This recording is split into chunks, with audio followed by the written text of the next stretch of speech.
Vamos a ver el propósito del bautismo del Espíritu Santo, para qué necesitamos el bautismo del Espíritu Santo, pero por otro lado, el propósito de las lenguas. ¿Por qué las lenguas? ¿Para qué las lenguas? El propósito de las lenguas. Si no entendemos el propósito, si no entendemos el motivo, por qué Dios lo planificó, lo pensó así, no tenemos fe. Dijimos que la fe se mueve en base al conocimiento, muchas gracias, al conocimiento de la voluntad de Dios. Así que si no conocemos la voluntad de Dios, nuestra fe, ¿hasta dónde llega? Llega hasta donde conocemos. ¿Ven? Por eso necesitamos conocer bien la voluntad de Dios. Isaías 61 es el pasaje que lee Jesús en la sinagoga cuando empieza su ministerio, que dice: el Espíritu del Señor está sobre mí, por cuanto me ha ungido. ¿Lo tiene alguno? Por cuanto me ha ungido para sanar a los quebrantados de corazón.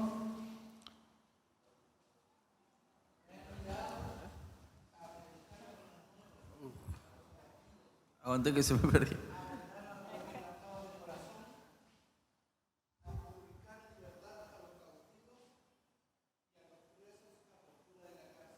Amén. A proclamar el año.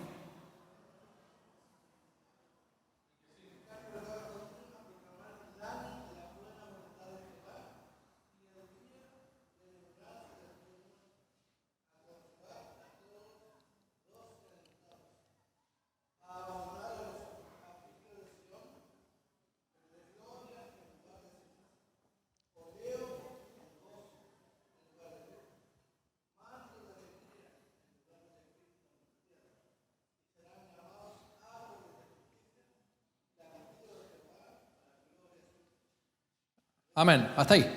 Gracias. Ese es el propósito por el cual envía el Señor el Espíritu Santo. Toma ese pasaje, Jesús en la sinagoga, elige este pasaje para leer ese sábado y dice: el Espíritu del Señor está sobre mí. ¿Para qué me dio el Espíritu del Señor? Se considera, comparando la vida de Jesús con la nuestra, ¿no? Como Él es el primogénito de entre muchos hermanos, que la conversión de Jesús, ¿cuándo fue? Nació convertido. Pero la unción o el bautismo del Espíritu Santo, ¿cuándo fue? En su bautismo. ¿Bien? En su bautismo recibe la unción del Espíritu Santo. Y desde ahí en adelante comenzó a ministrar. ¿Bien? No solamente a predicar, sino a manifestar el poder de Dios. Lo hizo igual que nosotros. ¿Bien? Hay un evangelio apócrifo por ahí, creo que es el de Santo Tomás, no, el de Santo Tomás es el gnóstico. Otro evangelio, no recuerdo ahora cuál es, que trata de cubrir la brecha de Jesús niño. Y le manda que Jesús mataba pajaritos y los resucitaba cuando era chiquito para divertirse, ¿no? Jugaba así. Bueno, no, es desde el bautismo en adelante comienza el ministerio del Señor. No estaba matando y resucitando pajaritos cuando era chiquito. Bueno, eso muestra un poco nuestra vida en el Espíritu. Cuando nos rendimos al Señor, comenzamos a caminar en su voluntad, y cuando recibimos el bautismo del Espíritu Santo, comienza nuestro ministerio. ¿Bien? El ministerio de empezar a andar en el poder de Dios. Justamente eso es lo que le dice que esperen Jesús en Hechos 1, ¿no? Que esperen la promesa del Padre. ¿Para qué? Recibirán poder cuando sean llenos del Espíritu Santo para que me sean testigos. Para que me sean testigos acompañándole todas estas señales. el echar fuera demonios, el sanar enfermos, el hablar nuevas lenguas. ¿Bien? Así que ahí el pasaje dice, el Espíritu del Señor está sobre mí por cuanto me ha ungido, ¿para qué? Y ahí comienza a enumerar, para sanar a los quebrantados de corazón, para proclamar libertad a los cautivos y todo lo que corresponde al ministerio cristiano. Rapidito veamos esto. La unción no es una tercer obra de gracia. Sé que tenemos un evangelista en Estados Unidos muy querido que hizo muchos libros y que demostró el poder de Dios a través del Espíritu Santo de una manera bárbara, ¿ven? Y que habla mucho sobre la unción. Pero no es correcto, no es bíblico el estar esperando una unción especial para algo más. No hay nada más que el bautismo del Espíritu Santo. Sí, después de la conversión hay algo más. Después de la conversión está el bautismo del Espíritu Santo. Pero después del bautismo del Espíritu Santo no hay nada más. El quédate ayunando y orando 40 noches para recibir la unción, para que te unja, para X cosa. No, ¿qué va a hacer la oración y el ayuno? Va a matar tu carne y vas a ser más sensible a la voz de Dios. Eso hace. No te está dando nada nuevo. El Espíritu Santo ya está, y si tenés el bautismo del Espíritu Santo y estás hablando en lenguas, te equipó para que comiences a edificarte espiritualmente vos. Ahora lo que pasa es que muchos que reciben el bautismo del Espíritu Santo se quedan como si hubiesen llegado a la meta. Bueno, ya está, esperaba esto, lo logré, me siento, me pongo los laureles y ya... No, ingresaste, no logramos nada. Comenzamos con la parte carismática, ¿bien? De la manifestación del Espíritu Santo. Es el comienzo. Así que fue ungido él en el bautismo, ¿no? Nosotros también recibimos esa unción. En realidad la recibimos cuando recibimos a Jesucristo. Cuando recibimos a Jesucristo recibimos la unción del Santo. Dice Primera de Juan, capítulo 2, 20. Y el 27 dice, y esa unción permanece en vosotros. No se va y viene, está permanentemente. Tenemos al Espíritu Santo y estamos ungidos. Estamos tan ungidos como lo podemos estar. ¿Bien? Nada va a estar subiendo la unción o bajando la unción. Ahora, ¿por qué no se manifiesta? Es una cuestión de fe. ¿Bien? Pero la unción, que en realidad ¿de dónde sale el término? Sale del Antiguo Testamento. La unción era un símbolo. La unción hace referencia al aceite. Y el aceite de la unción hacía referencia al Espíritu Santo que vendría en el Nuevo Pacto. ¿Bien? Así que estamos hablando de algo simbólico. En el Antiguo Testamento eran ungidos para un ministerio y aún en el Antiguo Testamento eran ungidos al principio. A David se lo unge como rey cuando era adolescente y estaba cuidando ovejas. Ahí fue ungido. No fue ungido después de pelear con Saúl y después de ser rey. No, fue ungido al principio. Cuando fue ungido, fue marcado, fue separado, consagrado para algo. Y porque fue ungido, por cuanto fue ungido, fue que hizo todo lo que hizo con Saúl y terminó reinando como reinó. Porque fue ungido antes. ¿Bien? Entonces, vemos de la misma manera esto. El propósito del bautismo es sanar a los quebrantados de corazón, proclamar libertad a los cautivos. Jesús ungido para su ministerio terrenal. Dice que después del desierto, de un tiempo de prueba, la fe se convierte en fe eficaz cuando es probada. Mientras la fe no es probada, en realidad está ahí en una repisa de muestra, ¿no? Pero ¿cuándo podés decir yo tengo fe para la economía? ¿Cuándo podés decir eso? cuando pasás una crisis económica. Jamás, sí. O cuando das sin tener, como hizo la viuda, ¿no? Ahí estoy demostrando fe. ¿Bien? Entonces, cuando recibo la promesa, cuando veo la respuesta a esta actitud de fe, mi fe fortalecida. La segunda vez me cuesta menos, porque ya tuve una experiencia.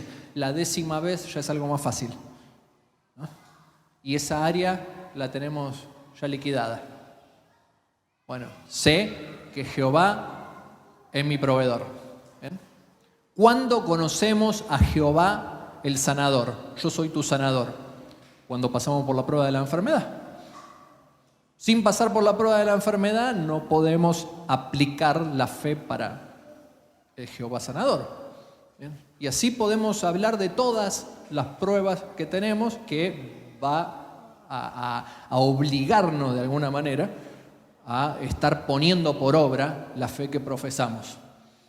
¿Bien? Y de esa manera poder conocer otro aspecto de Dios que si no fuese por esa prueba jamás lo conoceríamos. ¿Bien? Pues podemos hablar de la fe para economía, pero si no pasamos la crisis, lo hablamos de palabra. Y después, ¿qué vamos a hacer cuando la estemos pasando nosotros? Bueno, hay que aplicar lo que hablamos de palabras. ¿Bien? Así que la prueba que nos hace fortalecernos en la fe y conocer otro aspecto de Dios. Romanos 8, 28, hablábamos hoy. A los que aman a Dios, todas las cosas les ayudan a bien. Eso calza. ¿Cómo las pruebas te van a ayudar a bien?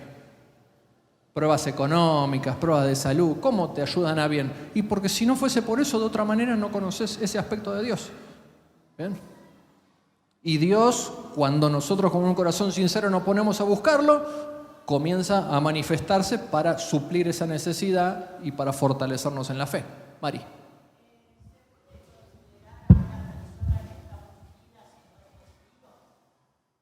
Una persona que está ungida.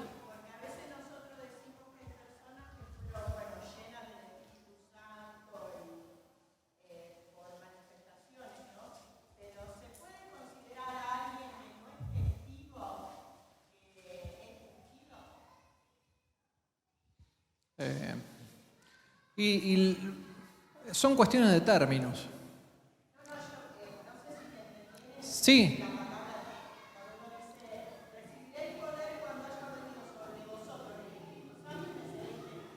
Claro.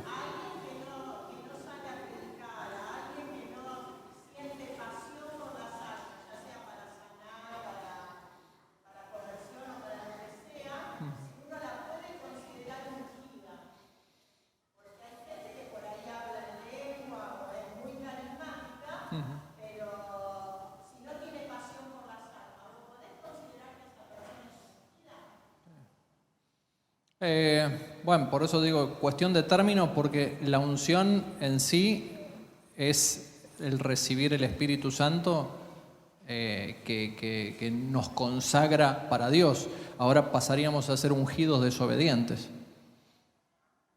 Pero ungidos somos ungidos, claro. Saúl fue ungido como David, pero terminaron los dos de diferente manera y actuaron de diferente manera. Pasa por ahí, por la obediencia.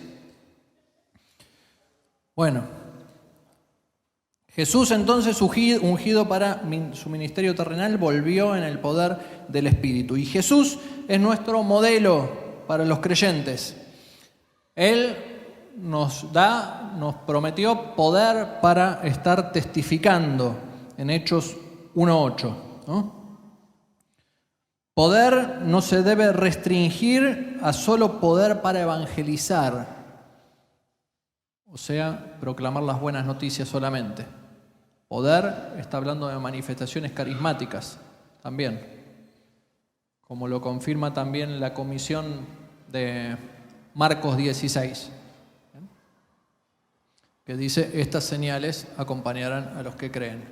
Y justamente las señales son las que manifiestan, como dijimos, la bondad, la benignidad de Dios.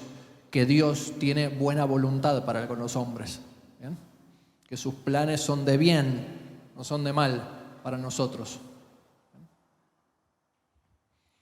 poder para hacer milagros, lenguas, profecías, los dones, palabras de ciencia o de discernimiento, como Ananías y Zafira. Se puede tener una iglesia sin carismas y se puede filtrar una Ananías y Zafira y pasar a ser un líder de la iglesia y parecer súper espiritual porque vendieron el terreno y dieron la plata a la iglesia, ¿no? O puede haber dones en la iglesia y se puede conocer el corazón de esa persona. Y a través de los carismas evidenciarse que se están mandando a la parte solamente, que quieren aplauso. ¿Bien? Palabra de sabiduría. Pedro ante los ancianos, cuando sanan al cojo en la puerta del templo y se lo llevan los ancianos, están los universitarios, líderes del pueblo, que tenían toda la preparación que podía existir en esa época, adelante de un pescador. Y de repente el don de sabiduría comienza a hablar sobre Pedro, comienza a fluir sobre Pedro. Y los otros se quedan y reconocieron que andaba con Jesús, dice. ¿Por qué? Porque no puede hablar un pescador de esa manera. Bueno, eso lo necesitamos en la iglesia, ¿no? Aún más, ¿no? Esto lo reconocen, digo, los universitarios, como para llevarlo al ambiente de hoy, ¿no? Pero no podemos con lo racional poder estar ocupando el lugar de lo espiritual. Aún así, si nos pusiéramos a leer todos los comentarios bíblicos, si nos leyéramos todos los biblios de teología que hay, ¿bien? No vamos a poder hablar de la misma manera que una persona que tiene palabra de sabiduría. ¿Por qué? Porque está hablando de parte de Dios. Y el otro está repitiendo lo que estuvo escrito, que ni aún tiene discernimiento como para poder discernir si está bien o mal lo que leyó. ¿Bien? Entonces vemos que los dones superan aún la capacitación que se puede tener. Tengo un instituto bíblico, o sea, no estoy hablando en contra del estudio. ¿Bien? Son dos cosas que van complementadas, pero hay universidades teológicas que matan al espíritu y en vez de salir siervos preparados para toda buena obra, salen personas a destruir la iglesia de Cristo, ¿no? A matar la fe. Y son todos eruditos en la palabra, doctores de la palabra. Entonces necesitamos el Espíritu Santo fluyendo en nosotros, ¿no? Estos dones de conocimiento, de ciencias. Y esto estaba activo en la iglesia y se ve en los primeros capítulos de Hechos. Sanidades y milagros, liberaciones, parte fundamental del ministerio evangelístico. ¿Bien? Comenzaron, ¿qué pasó con la sanidad del cojo? Llevó un montón de gente a la iglesia, se unió un montón de personas. Pablo y Bernabé pasaba lo mismo. Iban a una ciudad, había una manifestación, todos tenían abiertos los oídos después de la manifestación. ¿Bien? ¿Qué pasaba en la iglesia, en las misiones, en el siglo XX, principio del siglo XX? 3, 4, 5 años trabajando los misioneros en África, Asia, en lugares donde no es popular el evangelio, y tenían que trabajar años y años para hacerse amigo de uno y ganar a uno. Volvieron a Susa, fueron llenos del Espíritu Santo, se fortalecieron en el Espíritu, volvieron a los campos misioneros y explotó todo. John Lake fue al sur de África, comenzaron a manifestarse los milagros de sanidad y se le llenaban las reuniones y la gente estaba dispuesta a escucharlo, ¿no? Misioneros ante pueblos musulmanes. que se atrevían, su fe los llevaba a desafiarlos y decir, si esta persona se sana, ¿ustedes dejan a Mahoma y se rinden a Jesús? Si esa persona se sana, hacemos eso. Señor, escúchalos. En el nombre de Jesús. Se sanaban la persona y los musulmanes tenían que cumplir su promesa. Habían visto. ¿Bien? Entonces vemos la necesidad de esto. Es una parte fundamental del Evangelio completo. Liberaciones. La mujer que lo seguía a Pablo y que le gritaba, la chica tomada por un espíritu de adivinación, que fue libre. Resurrección de muertos. Dorcas, Eutico, que se les cae del tercer piso. Pablo se ve que era largo con la predicación y como a las 2 o 3 de la mañana ya los tenía medios cansados y el otro se le fue para atrás y se cayó del tercer piso. Bajaron, se le tiró encima, lo levantaron vivo y todos felices. ¿Ven? Y siguió predicando. Resurrección de muertos. Visiones. A través de las visiones Dios dio dirección. Quería ir Pablo para un lado y el Espíritu no le permitía ir para ese lado, pero él no tenía ni metido en la cabeza pasar de Asia a Europa. Y de repente ven la visión al varón macedonio. Pasa a Macedonia y ayúdanos. ¿Ven? Así que a través de visiones, a través de sueños, el Señor dando dirección. Si estamos cerrados a eso, si no esperamos eso, no va a pasar. Tenemos que estar hambrientos de esto, tenemos que estar esperando esto. Cada noche que nos vamos a acostar, no cerramos los ojos con el último meme que nos quedó, ¿no? Y que nos reímos y nos vamos a dormir con el meme en la cabeza. Qué bueno que estuvo. No. Vimos los memes, nos divertimos, bueno, ahora nos vamos con una palabra, nos quedamos meditando en esa palabra, dormimos con esa palabra y le decimos, Señor, seguí hablándome. Que aproveche el tiempo. Mi cuerpo necesita descansar, pero mi espíritu no duerme. No quiero perder 8 horas de comunión. Hacé algo, por favor, háblame en sueños, mostrame algo, direccioname, mostrame qué hago mal, mostrame qué tengo que hacer, dame ideas, dame qué predico el domingo, qué hago. ¿Cuál es el nuevo videíto? Dámelo. Tírame ideas. Y el Señor responde. Pero si no lo esperamos, pedid y se os dará. ¿Ven? El que no pide, no tiene. El que no espera, el que desconoce, no recibe. ¿Bien? Liberaciones milagrosas, transporte milagroso. Lo que pasó con Felipe fue loquísimo. De repente lo tomó el Espíritu y desapareció de un punto y apareció en otro punto en el segundo. Eso es tremendo. ¿Eso pasó una vez y listo? Yo no creo eso. Si pasó con una persona, y está en la palabra, está en el corazón de Dios hacer eso. ¿Por qué no va a ser posible? Cosas mayores, dice, harán Jesús. Ustedes, los que creen, harán las cosas que yo hago, y aún mayores harán. Él en espíritu estaría en todos nosotros. ¿Cuál es el límite? Como creas te será hecho. El límite lo ponemos nosotros.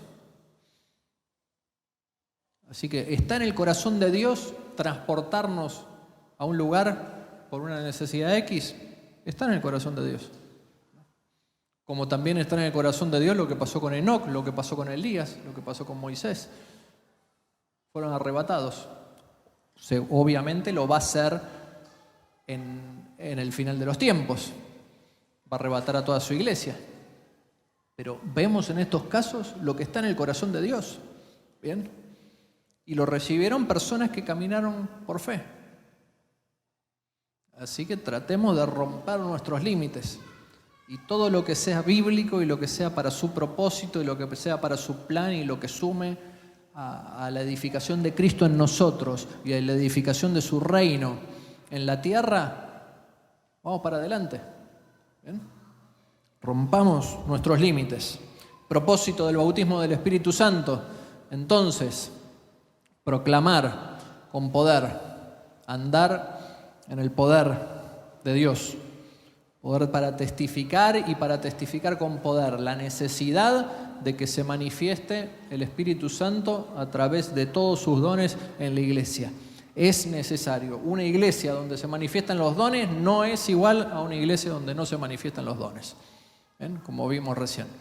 Si hubiese filtrado Ananías y Zafira, si hubiese quedado muerto Eutico, hubiesen pasado tantas cosas en una iglesia donde no se manifiesta el poder. Sin embargo, en la que se manifiesta el poder, pasaron estas cosas. Ahora, propósito de las lenguas. Bueno, primero, para manifestar el paso final de la inauguración de un nuevo pacto. Todos profetizarían. El Espíritu Santo estaría sobre todos los creyentes. Las lenguas dijimos que es un hablar inspirado por Dios. ¿Bien? Así que si es de forma personal,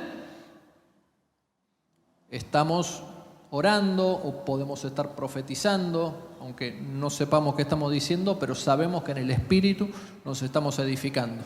Y eso ocurre. Nos fortalecemos en el Espíritu, nos hacemos más sensibles al Espíritu cuando comenzamos a utilizar las lenguas. Y utilizar las lenguas, digo, todos los días, que sea parte de nuestra oración diaria.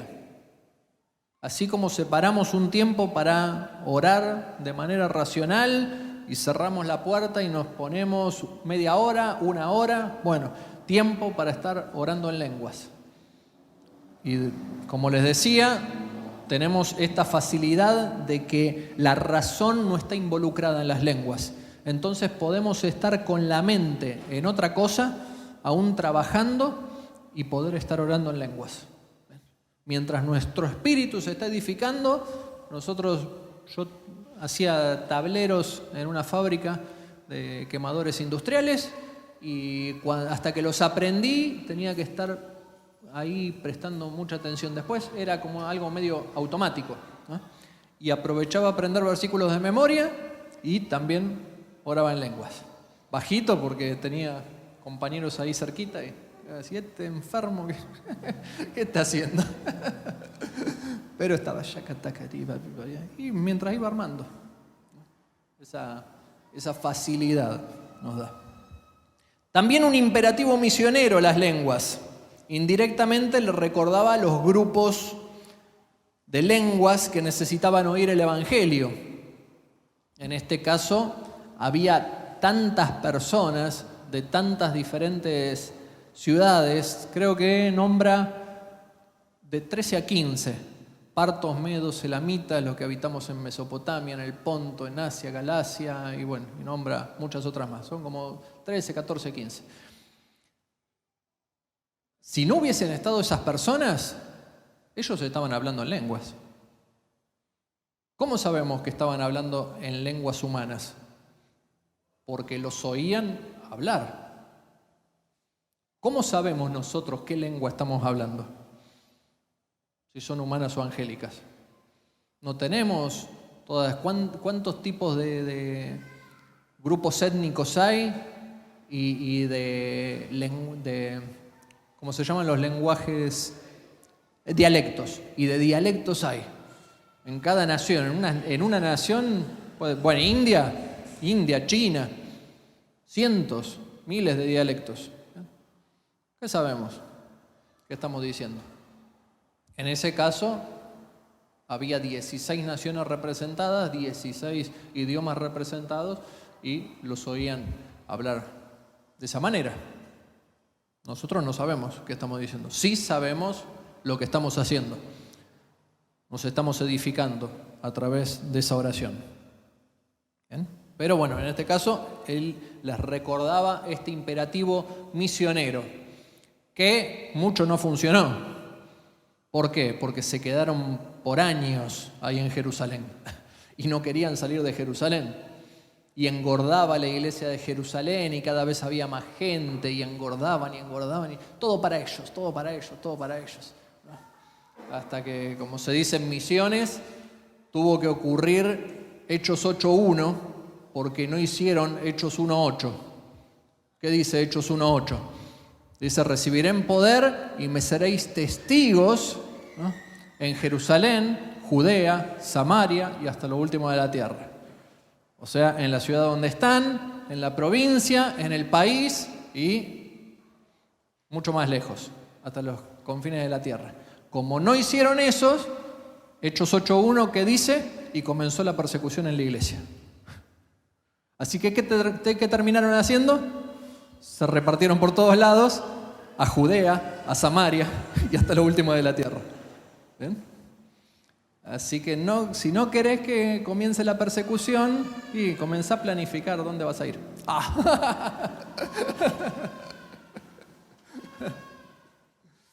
Pero es así, necesitamos ser parte de esta gran comisión.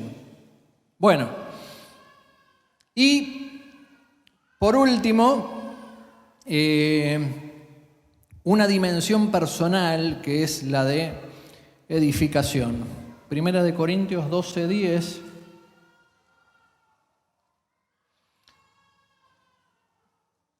Volvamos a Corintios.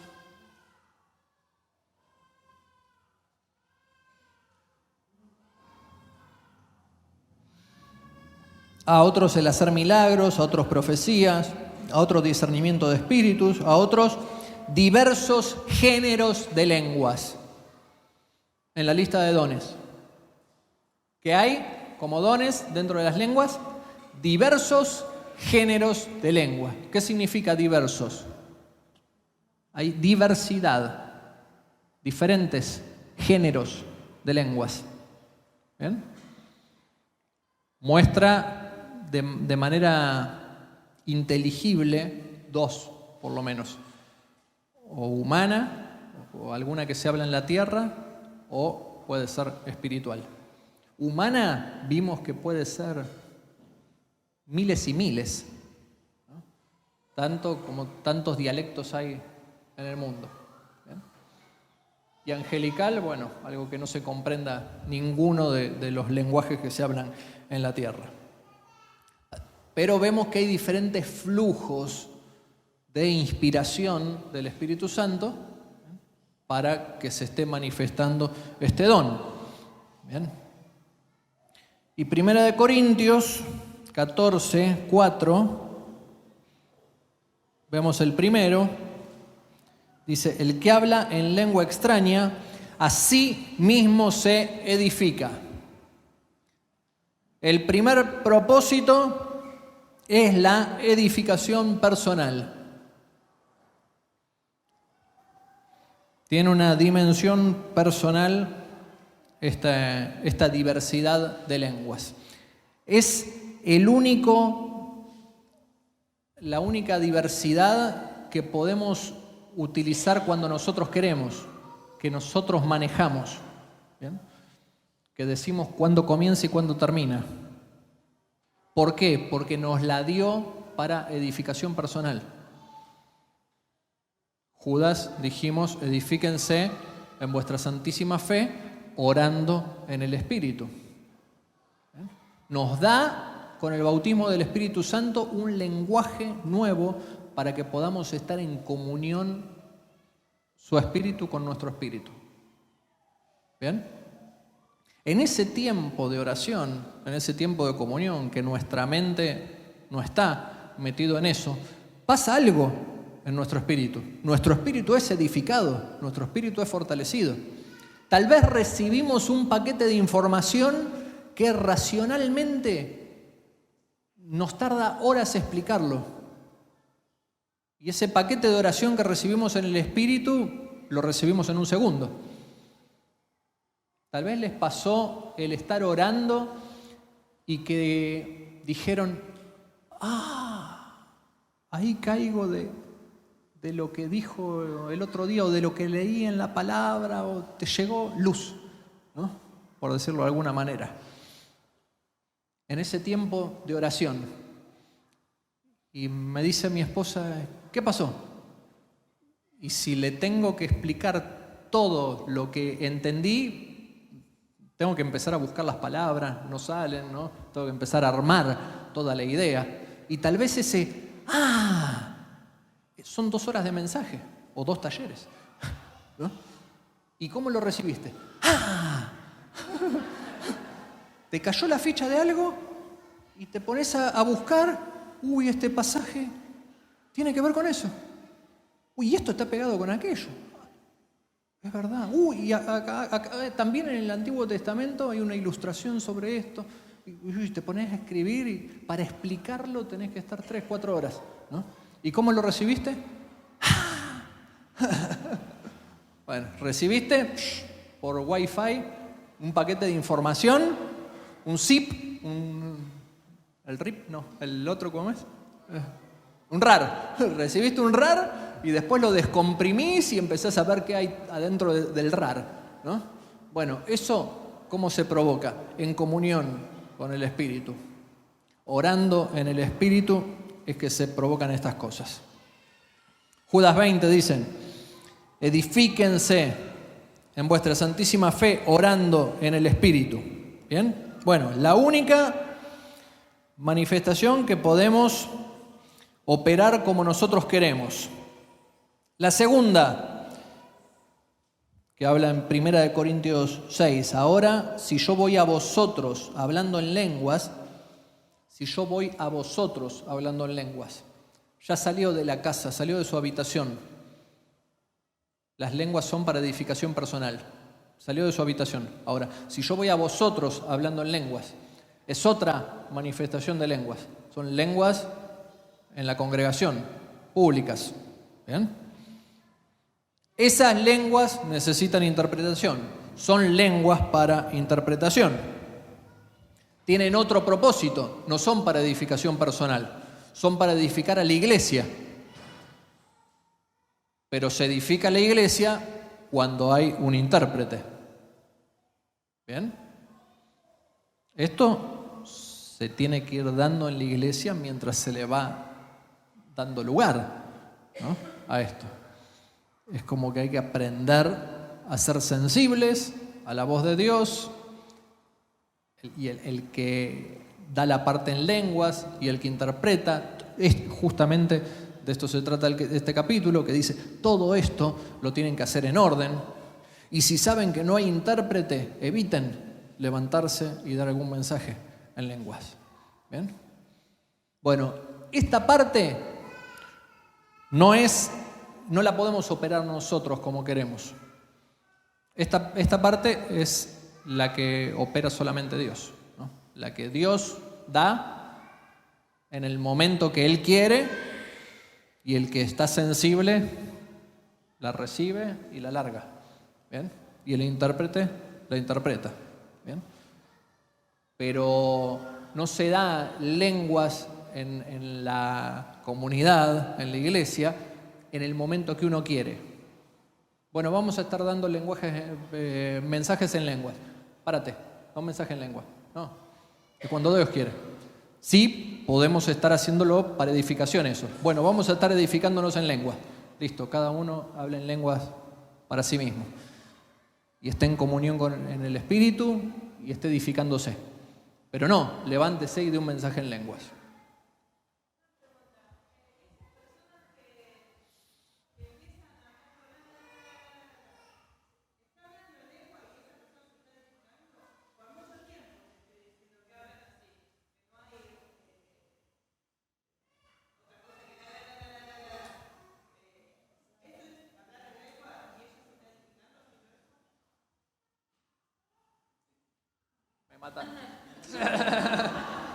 Me mataste o no me atrevo a responderla, pero bueno. Sí, pasa. Hay que ver cuánto hace la en la casa. Claro.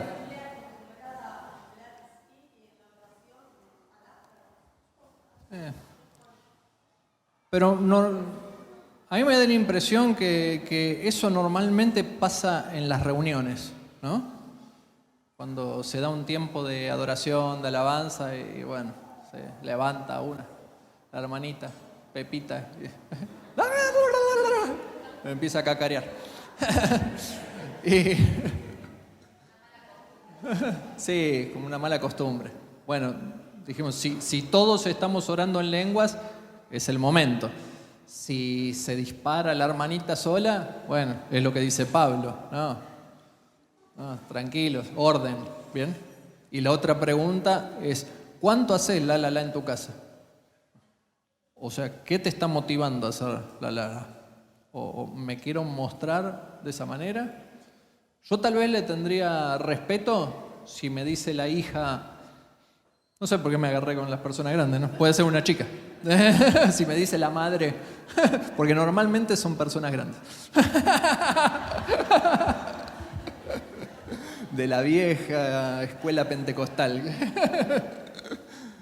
Y si me dice la hija, no, pastor, en casa también se mete en la habitación y está 3 horas diciendo la. Bueno, es de admirar.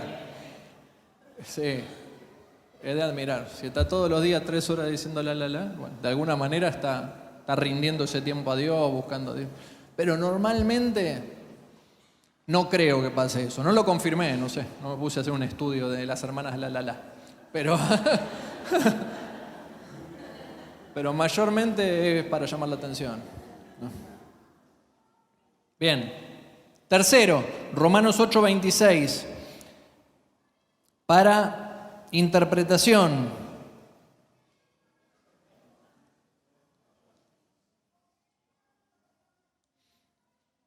Y de igual manera el Espíritu nos ayuda en nuestra debilidad, pues ¿qué hemos de pedir como conviene? No lo sabemos, pero el Espíritu mismo intercede por nosotros con gemidos indecibles.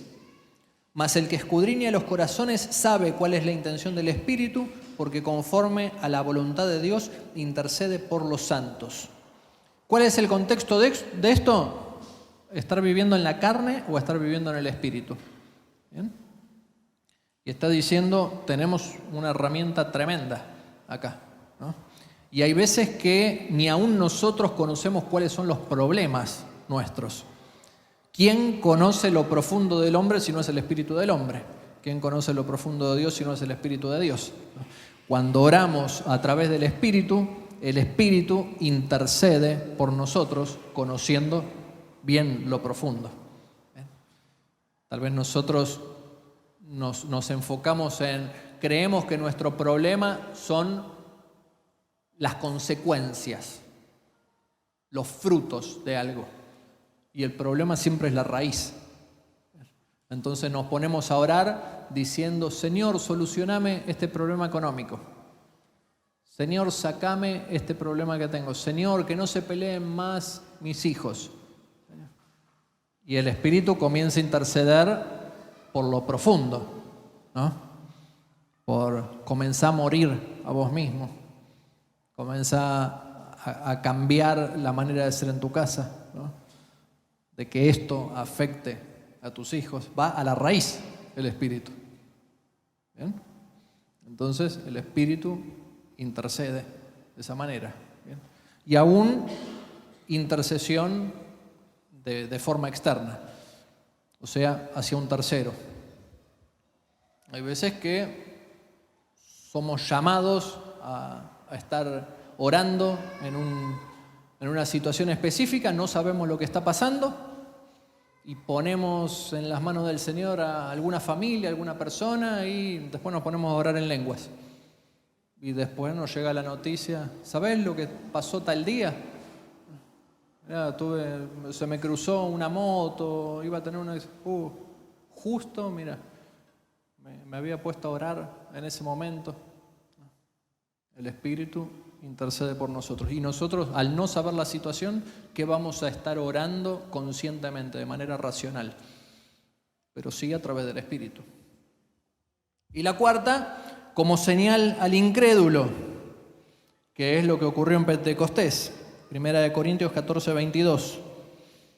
Así que las lenguas son por señal no a los creyentes, sino a los incrédulos. ¿Bien? En este caso está hablando de las lenguas que son con otro idioma en la que recibe el incrédulo el mensaje. ¿Bien? No con interpretación, sino en la misma lengua le está dando un mensaje al incrédulo que conoce ese lenguaje. ¿Ven? Hay diversidad de lenguas. Hay diferentes flujos por los cuales el Espíritu Santo inspira. ¿Cuál es el que debemos utilizar continuamente? El de edificación personal. El que nos va a llevar a más, el que nos va a llevar a ser más sensibles a la voz de Dios, a morir a nuestra carne, al estar dándole más lugar al Espíritu. No, ¿hablan todos lenguas? Dice Pablo. ¿Interpretan todos? Justamente está hablando del punto de la diversidad de lenguas en público. ¿Bien? También dice, ¿todos sanan? La respuesta obvia, ¿qué es? No. ¿Bien? Pero ¿qué se espera de todos? Que sanen. No que tengan el ministerio de sanidad. No que tengan el ministerio de lenguas. Que se levanten a dar un mensaje en lenguas. No que tengan el ministerio evangelístico de sanidad, de milagros. Pero sí se espera de todos los creyentes que vivan siguiendo los señales. Que cuando tengan una enfermedad puedan estar recibiendo ministración a través del Evangelio. Ellos, cuando tengan a sus familiares, puedan estar ministrando, o a sus amigos, o a sus vecinos, no como un ministerio público para la iglesia, pero sí de manera personal. Las señales nos tienen que acompañar a todos. Las lenguas es parte de esto. La sanidad es parte de esto. No como ministerio. Después otros son escogidos para tener un ministerio hacia cientos, hacia miles. Pero esto es para todos. Amén. Terminamos. Primero, el pasaje de Jesús en Nazaret no pudo hacer muchos milagros ¿a causa de qué? De la incredulidad, ¿no? Salvo que, busquen el pasaje, así lo confirmamos, salvo que impuso las manos sobre algunos enfermos y los sanó. ¿Ven? A los que les impuso las manos, los sanó. No es que impuso las manos sobre unos y no los sanó. A los que impuso las manos sobre los enfermos, los sanó. ¿Sobre quiénes no pudo hacer milagros? Sobre los que no fueron a la campaña. Es así. Los que van a Cristo, Él los recibe. Aún cuando tienen una fe escasa. Como le pasó al padre del chico endemoniado, que le terminó diciendo, ¿crees? Sí creo, ayuda a mi incredulidad. O sí creo o incredulidad. ¿Qué es? No sabía ni él si creía o no creía. La situación lo sobrepasaba. ¿Bien? Tenía ganas de creer, pero bueno, hizo lo correcto. ¿Qué fue lo correcto? Ir a Jesús. Y Jesús siempre nos ayuda cuando vamos a Él. ¿Bien? Entonces, ¿qué terminó ocurriendo? Terminó sanando al hijo. En este caso, los de Nazaret, cuando Jesús estaba testificando, dijeron, ¿qué vamos a escuchar a este? Si es el carpintero, el hijo de José, de María. Salvo los que fueron, los que lo escucharon, los que dijeron, sí, quiero que me ores. Y fueron y se dejaron imponer las manos. Pero los otros, por orgullo, no lo hicieron. Porque este es el hijo del carpintero. ¿Cómo me va a imponer las manos este? ¿No? Entonces, la voluntad de Dios es esa. Y bueno, el tema con respecto a la administración. Mañana se va a terminar de entender un poco tal vez esta idea con el tema de la sanidad. ¿Bien? Porque tenemos que definir unas bases de saber cuál es la voluntad de Dios con respecto a eso. Si no definimos esas bases, no podemos entender la segunda parte. Es como que necesitamos un fundamento para poder sobreedificar arriba. Pero es fundamental que conozcamos cuál es la voluntad de Dios con respecto a la sanidad. La tenemos bien trabajada en salvación. Así que planteemos ese caso con respecto a la salvación. Va la persona que no es salva y nosotros, ministrando, ¿qué le vamos a decir? Le vamos a decir, si era por enfermedad, uno tiene que ministrar sanidad y tiene que ministrar la voluntad de Dios. Pero acá el problema es si le decimos que Dios quiere que se sane y no se sana. Bueno, llevémoslo al lado de la salvación. Le decimos, viene la persona incrédula, un impío que está perdido, y nosotros le decimos que Dios quiere que se salve y que Dios ya proveyó todo para que sea salvo. Pero la persona no se salva. ¿Hicimos mal nosotros? ¿Le tenemos que dar alguna palabra de ciencia y no decirle que se salve? No, estamos proclamando lo que es la voluntad de Dios. ¿Bien? Lo que sí necesitamos como saber bien cuál es la voluntad de Dios para romper todos los prejuicios que apagan la fe de la persona, para que pueda llegar a creer la palabra de Dios, para que pueda recibir la provisión que ya hizo Dios. Así como lo hacemos con la salvación, también lo tenemos que hacer con la sanidad y con la liberación. ¿Bien? Y así todo también tiene que ver con la voluntad, ¿bien?, de la persona. Pero con la salvación, y nos metemos en un lío muy grande ya, pero con la sanidad pasa algo tal vez más complicado, porque también lo dio por señal. ¿Y qué quiere decir que lo dio por señal? Quiere decir que en parte también es responsable el que ministra. O sea, viene una persona que no cree lo suficiente, que cree poco, pero que llegó, ¿no? Y si estuviese Jesús, ¿sería sana esa persona? Sí. Bueno, porque la voluntad de Dios es que sea sano y la provisión ya la dio en la cruz. Pero cuando la ministramos no es sana. ¿Qué es más fácil decir? Te falta fe, que decir me faltó fe. Entonces normalmente ¿qué se dice? Bueno, hermana, seguí orando, seguí, hermano, ya vas a tener la fe suficiente, ¿no? Cree en la palabra. Y nosotros salimos invictos. Pero no, Jesús se ponía los pantalones y él era el que... Y cuando no podían liberar al joven endemoniado, ¿a quién le gritó? ¿Al padre del joven endemoniado o a los discípulos? ¿Hasta cuándo voy a tener que estar con ustedes? Generación incrédula y perversa. Me lo imagino sacado al Señor. Me los como a estos. Si ya salieron a predicar a pueblos y vieron manifestaciones, vieron liberaciones, sanidades, me voy un momento, subo al monte con estos tres, bajo y ya están haciendo líos, ya perdieron toda la fe. ¿Ven? La responsabilidad no se la echó al padre que dijo, ayuda a mi fe. La responsabilidad se las echó a los que estaban ministrando. Pero lo importante es que ninguno nos condenemos. Tanto el que viene a buscar oración como un tercero que trae, los 4 que llevaban la camilla del enfermo, ¿no?, como el ministro. ¿Por qué? Porque todos estamos en crecimiento. ¿Quién llegó a la meta? Todos estamos en crecimiento en la fe. Yo, si no me ponía a estudiar todas estas cosas hace 3 años, estaba pensando que la voluntad de Dios era elección. Hacía tatetí y decía, bueno, a este sano, a este no, a este sano, a este no. Sí, no deja de ser, lo fundamental no deja de ser la salvación del espíritu. ¿Bien? Eso es indiscutible. Eso nos asegura que estamos en el camino de la vida eterna.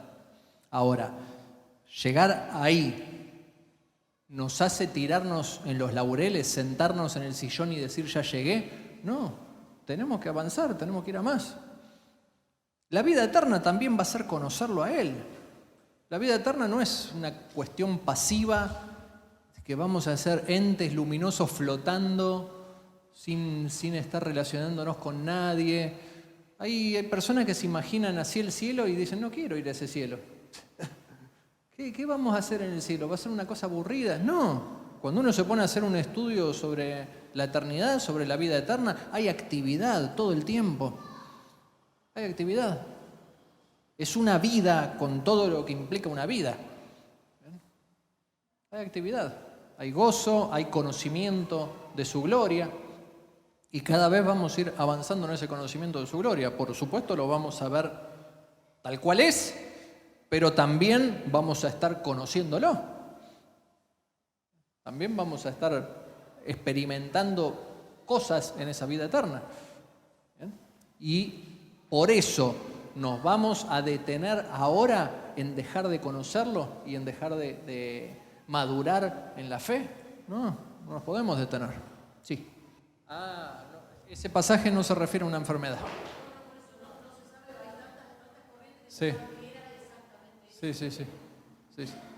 Pero, claro.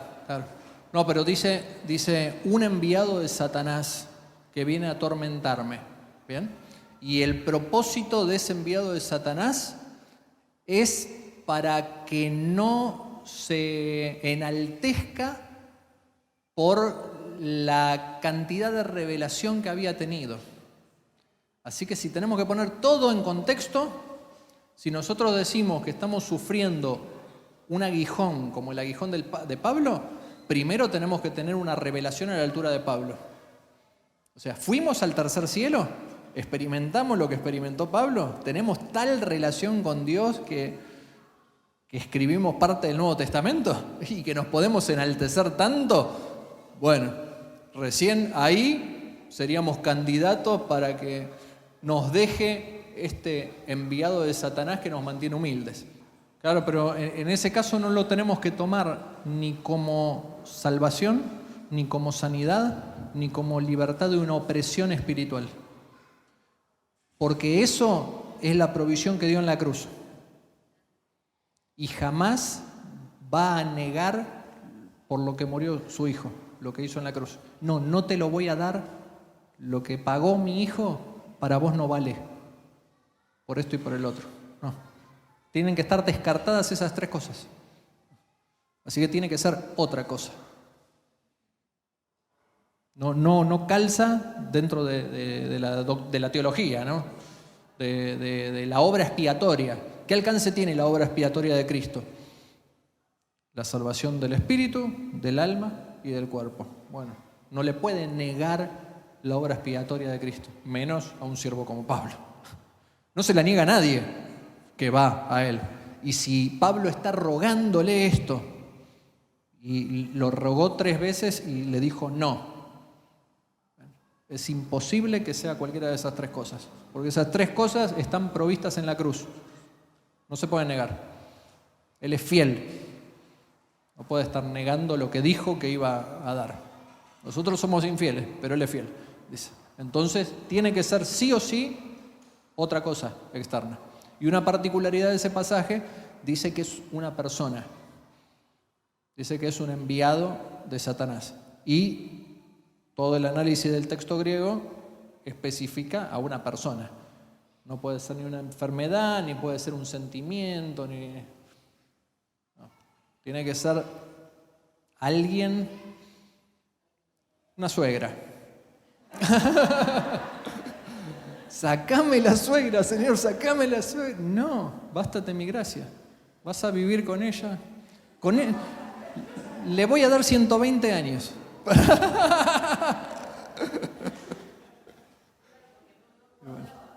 Claro. No, es una persona, es algo que rogó que se lo saque, que lo sacaba de las casillas y lo mantenía con los pies en la tierra, como diciendo, ay, soy humano, tengo amor para tantos menos para mi suegra. Y eso le bajaba los humos. Deterministas. Los calvinistas son deterministas. Porque en realidad el que cree en eso sería creyente del determinismo, ¿no es cierto? El que cree Que algunos sanan y ahora no. es una forma de determinismo. ¿Por qué? ¿En base a qué está sanando Jesús? Si dicen, no, hay algunas personas que no las sana, pero hay otras que sí las sana. Bueno, ¿en base a qué sana? ¿En base a lo que se le ocurre? Algunos interpretan la soberanía de esa manera, pero soberanía no es eso. Julio Melgar hablaba de un montón de personas, no es más nada, pero Claro, como que me claro. quedé mal porque digo, no pude defender lo que realmente creo. Claro, por eso hablo de la humildad que tenemos que tener, de no creernos superados en el sentido de que ya tenemos toda la fe que tenemos que tener. Lo aplican y no. Me encanta Julio Melgari, es una persona súper espiritual, pero no podemos decir tenía la fe completa. Tenía la fe que tenía Jesucristo, ¿no? Y la gente que lo ministró, tampoco podemos decir tenían la fe que tenía Cristo. O sea, ¿qué hubiese pasado si Jesús lo hubiese ministrado? Entonces, punto. Nosotros somos llamados a caminar como Él. Si no llegamos, tenemos que seguir intentando. Lo que dije yo fue, a veces tendríamos que tener la humildad para decir, bueno, la fe no me alcanza. Algo que habrá más. Claro. Eso fue el detonador. Sí. Claro, bueno, porque hay orgullo. Porque hay orgullo diciendo, no, mi fe es completa. No, ¿quién tiene la fe completa? Nadie. Ni los apóstoles en Hechos 28 no tenían la fe completa. ¿Les salió todo bien a los apóstoles? No en los evangelios, en Hechos, ya después de la llenura del Espíritu Santo y después de décadas de experiencia. ¿Les salió todo bien? No. Si Pablo dice, no es que haya alcanzado la meta, ¿no? Sino que prosigo a la meta, al premio del supremo llamamiento, ¿no? Y aún hasta decía, no sea cosa que yo siendo heraldo de muchos, me quede yo en el camino. ¿Bien? Así que se mantiene en el espíritu, se sujeta, ¿no? Todos los días. No se dejaba estar. Así que sí, va un poco en el tema de la humildad. Esa actitud en realidad está mostrando que no, yo tengo toda la fe que se puede tener y si fuese por fe me tendría que haber pasado. Entiendo. Pero le estaría negando algo que ya proveyó en la cruz, ¿no? Por algo que puede llegar a pasar más adelante. Cuando uno se quiere bajar, el tema de la elección lo podemos ver como un barco, ¿no? La iglesia es la elegida. Somos un barco que vamos hacia el destino de la vida eterna. ¿Bien? Todos los elegidos somos los que nos subimos al barco de los elegidos. ¿Bien? A eso llama a Dios escogidos. ¿Bien? Los escogidos son la iglesia.